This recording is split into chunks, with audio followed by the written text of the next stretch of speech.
I'm at Templeton and I'm skateboarding at this contest. It was a great contest. The course was really good and kind of smaller than usual, not as big as before, which was a really good thing. And I don't know, the cut was really harsh. There were so many people that they had to like really narrow it down quick. So unfortunately, I didn't make the finals in the end, but I still had a lot of fun. Sure, I shoot photos and I make paintings, and I just use regular house paint. And you know, I don't use digital cameras. I like the regular film cameras a lot more.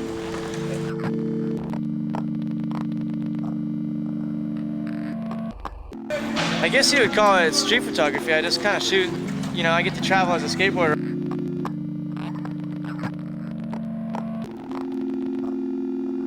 Since I have that opportunity, I feel like it's a good idea to try to, you know, make something else out of it besides just being in some random city skateboarding. I'm trying to, on my free time, cruise around and shoot photos of the life and the people of where I am. And then I also document the skateboarders too, you know, like the people I'm with. You know, I'm with all these young kids who are living these crazy lives, you know, and so I'm trying to document that as well. Like, so I feel like I'm sort of documenting a youth culture as well as getting a slice of life.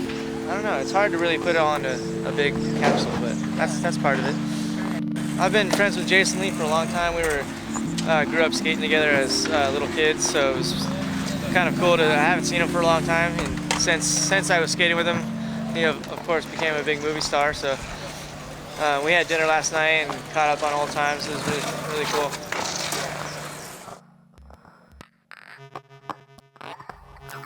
I still feel as long as I have something to offer as a pro skateboarder, then it's worth it for me to stay pro. And maybe like if I hadn't fallen, I probably would have been in the finals. So I didn't do that bad. So I just feel like I'm doing it. You know, when it becomes blaringly apparent that I am just crap out there, then maybe I'll stop skating. I think it's just the opportunity that's right in front of me. I feel like it's kind of a waste just to not take that opportunity. Like being a pro skateboarder, you have all this free time to do whatever you want.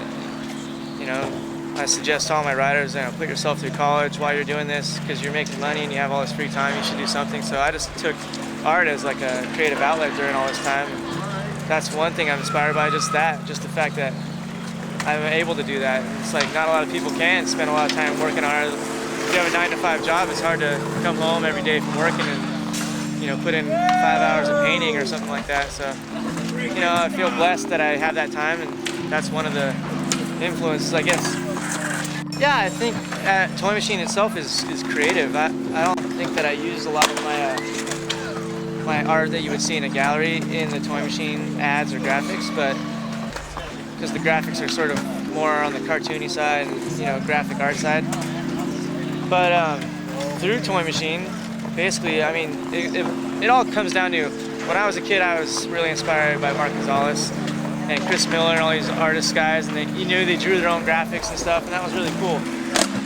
And then here I am, was able to turn pro, and so I've done all my own graphics, and I know that there's kids out there who are inspired by me just in the same way I was inspired by Mark Gonzalez. And I think that's like one of the big reasons, and that's the good crossover right there, is like if I can take that torch from them and pass it down to some younger kids and have them see skateboarding as a creative outlet and a great thing and not a jock sport type of thing, then I feel like I've done something right. Hello, this is Ed Templeton and you're watching Fat Blue Sky.